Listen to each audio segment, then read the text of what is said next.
From the afternoon of June 30th to the early morning of July 1st, Xiangfen County in Hubei was struck by a record-breaking rainstorm. In just 12 hours, rainfall surpassed 350 millimeters, reaching extreme levels. The heavy rain led to severe flooding in the county's urban areas, with some spots seeing water depth over 2.5 meters. The flooding overwhelmed large sections of the city, with streets quickly submerged and cars trapped in the rising water. Some vehicles were overturned, while others were swept into ditches. Key areas including Gaoleshan town were rapidly inundated. In low-lying regions, water levels reached 3 to 4 meters and several bridges and roads collapsed. Parts of the city were left without power or water. 我的寒风阵啦！老天爷，你救救我们吧！ Oh my, Xiangfen City! Dear heavens, please stop the rain. Save us! 现在是凌晨的3点多钟。 It's just after 3 a.m. now, and it's been pouring for more than 4 hours straight. I couldn't sleep because I was so worried. I came outside and saw that all the electric bikes and everything else in the streets were swept away by the flood. The entire area, all the streets are flooded. The shops are all submerged. The damage is really severe this year. Hey, this is an ocean. The flood is so bad that even cars have been flipped over by the water. Look at this water. It's so big. The road has turned into a river. Videos from Xianfen showing the disaster, including the terrifying moment of the flood and the aftermath, went viral. The floodwaters mixed with mud and debris rushed through buildings, and after the rain eased, the city was left devastated. In the worst-hit areas, vehicles were submerged, and when the water receded, the mud and debris buried several cars, leaving only their roofs visible. The downtown area of Xianfen was left in ruins, with streets covered in thick mud and debris scattered everywhere. Shops along the streets were severely damaged, including a clothing store where all the clothes were soaked, and a shoe shop where the glass doors were destroyed and all the shoes were washed away. Many people lamented the loss of their decades of hard work in just one night. Locals on social media share their experiences, saying, "We've lived here for 40 years, but we've never seen such a big flood." The bridge was even washed away. In the border areas of Xianfen County, Aunt Li, who runs a medicinal herb shop, experienced a terrifying night. Her shop is located on a lower street, and when the floodwaters suddenly rushed in, she and her husband desperately tried to save the herbs on the shelves. However, the water rose too quickly and many valuable herbs were soaked, emitting a strong mixture of medicinal and earthy smells that made her cough uncontrollably. Watching her efforts washed away, she couldn't help but cry and try to contact her children, but there was no signal. In the darkness, all she could hear was the raging storm outside and occasional cries for help, making her feel helpless and desperate. Nearby, a young woman, Miss Chen, was also in shock. Late at night, her car was parked by the roadside. As she got out and prepared to head home, the floodwaters quickly arrived. She watched in disbelief as her new car was swept away by the flood and disappeared from sight. At that moment, she felt dizzy, unable to think, and instinctively ran to higher grounds. After narrowly escaping, she sat in a dark hallway, trembling, listening to the sound of the roaring waters outside. While the loss of her car was devastating, what haunted her more was the near-death experience. Hi everyone, I'm Xiao Yingnuo. Right now, I'm in Xiangfen County, Enshi, Hubei. This city is facing a flood disaster, and it's still raining heavily. Let me show you the current situation. The damage is severe. A lot of people's cars, many residents' cars, have been submerged in water. It's really bad. The entire street is flooded, and the situation is even worse on the second road near the south gate. Right now, our official bridge area is flooded into the school. The flooding is very serious. By 2 or 3 a.m., the whole county was already like this. The rain hasn't stopped. It's still coming down. The water has already reached the tires, and in Xiangfen, you can't walk on the streets anymore. Cars are in a really dangerous situation. There's a car up ahead that's already stopped because the water's so deep. The water keeps rising and it's still raining. As of noon on July 1st, more than 18,000 people in Xianfen County had been forced to evacuate. The authorities claimed no fatalities had been reported. However, locals have accused the government of falsifying data, with residents near the south gate of Shenyang telling foreigners media that a couple in a nearby manor had died and others were injured. In addition to Xianfen County, Enshi Prefecture in Hubei also experienced unprecedented continuous heavy rainfall. The Hefen National Meteorological Station recorded cumulative rainfall exceeding 500 millimeters, breaking the historical record. On June 19th, Laifen County and Xuanen County became the hardest hit areas of the storm. In Laifen County, the water level of the Yangtze River surged 6 meters above the warning level, with flood flows reaching an alarming 4,500 cubic meters per second. These chilling figures represent the life-threatening situation faced by countless families. After the storm, streets became rushing rivers with cars tossed around like toys. Shops and homes were submerged in water. In Shadaoguo town in Xuanen County, more than 200 shops and over 100 vehicles were submerged, and some houses had floodwater exceeding 2 meters in height. On June 25th, Hubei's Wufen Tujia Autonomous County experienced the second round of strong rainfall after the plum rain season, with most towns facing heavy to torrential rain, accompanied by 6 to 9 grade gusts. As Wufen is located in a mountainous area, it was highly prone to mountain floods, landslides, and mudslides. In neighboring Sichuan province, several villages were also submerged by floods. From the night of June 29th to the early morning of June 30th, Sichuan faced another round of heavy rainfall, causing severe flooding in some areas and forcing 30,000 people to evacuate. Some streets in the urban area of Fushun County were flooded, restricting vehicle movement. Some vehicles stalled due to water exposure and had to be pushed manually. On June 29th, Chengdu became the center of the heavy rainstorm in China. At the Tianfu Sanjie subway station, water poured in like a waterfall. In a high-tech district community's underground parking garage, the rainwater filled the space in just half an hour, submerging over 50 cars. In Jinjiang district, delivering workers were seen using rubber boats to deliver food.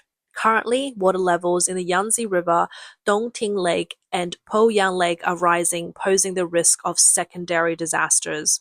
According to a June 25th report from the China Youth Daily, the strong rainfall caused the water levels in the Lishui River of the Dongting Lake water system in Hunan to exceed warning levels. The upper reaches of the river experienced the largest flood since 1998. The Hunan Hydrological Center predicted that due to the discharge from the Three Gorges Reservoir, the water levels of Dongting Lake would rise by 1 or 2 meters, posing further risks. According to CCTV, the continuous heavy rainfall and the inflow from the upper reaches of the Yangtze River have caused the water levels in Poyang Lake to keep rising. By 8 a.m. on June 30th, the water level at the Xingzi Hydrological Station in Poyang Lake had risen to 16.3 meters. Even more concerning is that the area of Poyang Lake has expanded to 4,206 square kilometers, the largest in the past 10 years. Meanwhile, Rongjiang and Leishan counties in Guizhou have also been hit by floods and mudslides.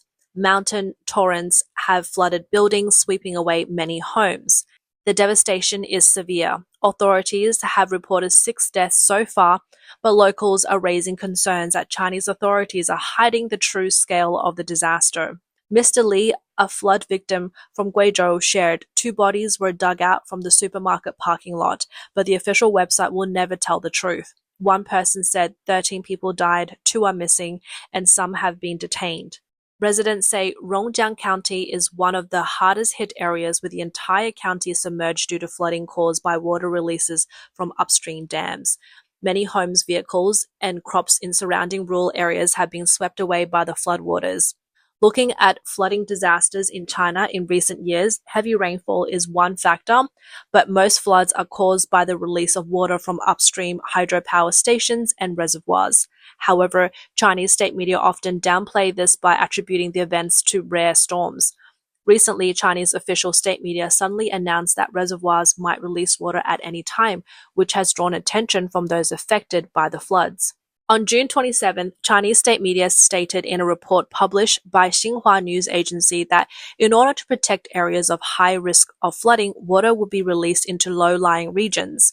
As flooding continues to affect China, this move signals that reservoirs could release water at any time, creating further man-made disasters. The government's plan to compensate for property losses only partially addresses the situation, failing to mention any compensation for loss of life.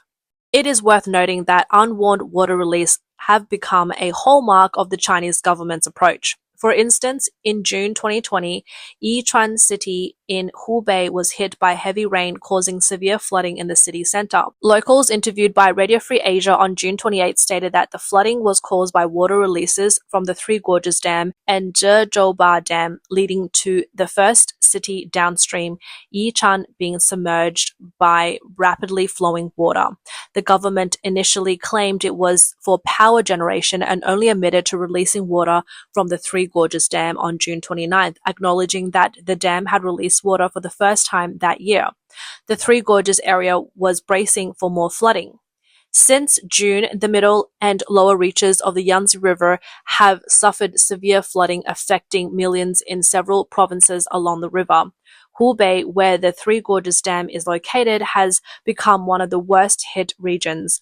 The official response continues to follow the usual narrative, focusing on the government's concern for its citizens. However, the ongoing flooding in southern China has once again raised questions about the Three Gorges Dam's ability to prevent such disasters. Some commenters point out that most of the flooding is not caused by natural disasters, but rather by the controlled release of water from reservoirs.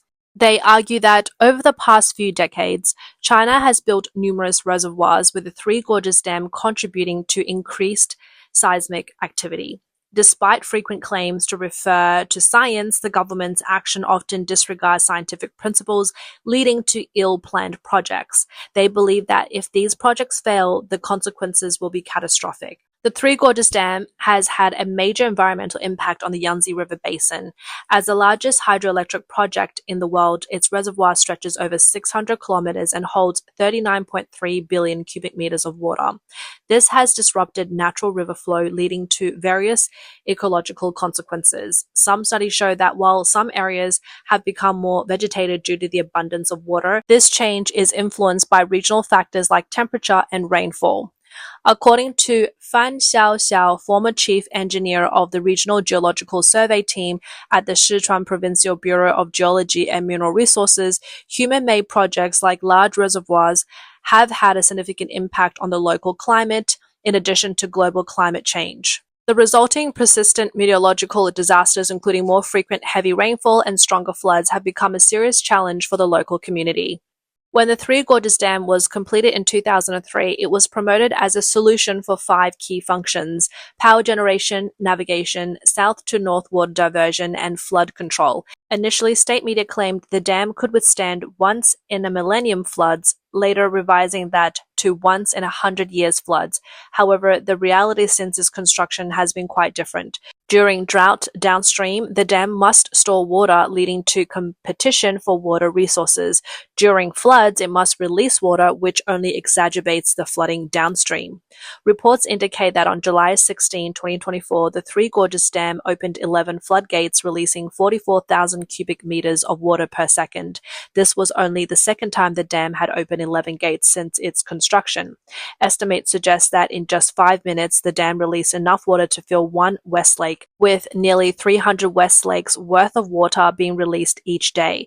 This caused water levels in the Yangtze River to surge, leading to severe flooding in downstream cities. Dr. Wang Wei-Lu, a long-term researcher on China's water engineering issues and former participant in the Three Gorges Dam's land and space planning, told overseas media that in this case, the release of water from the dam sacrificed the interest of downstream regions to mitigate potential risk upstream.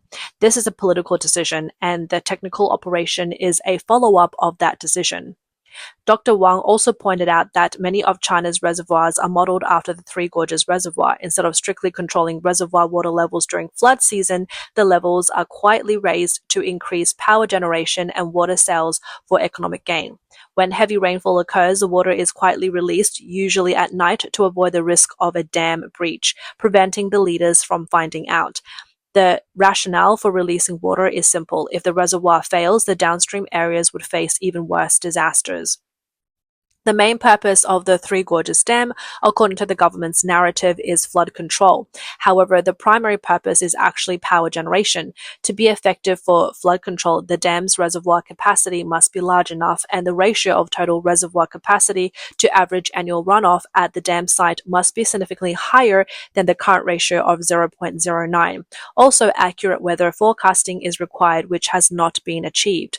When the Three Gorges Dam project was launched, there were two major concerns: relocation and sediment accumulation. The solution to relocation was to resettle people locally, while sediment accumulation was to be addressed by storing clear water and releasing turbid water.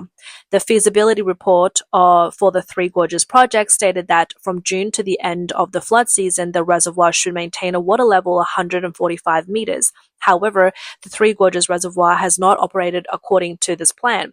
For instance, on July 10, 2024, the water level reached 160 meters, about 15 meters higher than the average level. This is a serious issue. When the water level in the reservoir approaches or exceeds the flood limit, the reservoir must release water to avoid overloading and the risk of a dam breach. In this case, the Three Gorges Reservoir has no flood control capacity.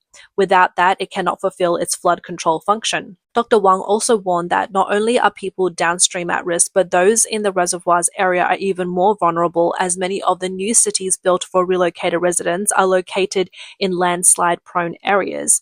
He further stressed that reservoirs are inherently fragile systems. When they are unsafe, they release water without warning, much like how the stock market drops without prior notice. Water arrives faster than any warning can be issued, and once the gates are opened, it's too late to notify downstream areas. Dr. Wang pointed out that China has 98,000 reservoirs, with at least 40% of them deemed unsafe. As a result, dam failures in the country aren't rare, unpredictable events. Instead, they are grey rhino events, major risks that are present and significant. He also noted that the government is not elected by the people and does not prioritize their well-being. Peter Gellick, a renowned climate scientist who won the MacArthur Fellowship, stated in an interview with Voice of America that the environmental damage caused by the Three Gorges Dam is immense. Michael Oslin, the Payson J. Treat Distinguished Research Fellow in Contemporary Asia at the Hoover Institution, argues that a failure in flood control or a safety issue with the Three Gorges Dam would deal a fatal blow to the legitimacy of the Chinese Communist Party. The government has assured the public that the dam is safe, but if it fails, these assurances will be put to the test. This could be one of the most serious challenges to the CCP's legitimacy, potentially sparking protest and unrest. The dam's failure would lead to widespread issues, including human, agriculture, and economic damage, on top of the losses already incurred from the COVID-19 outbreak in Wuhan. Oslin warns that this is a major risk the CCP should be deeply concerned about, as it could be the final blow to its rule.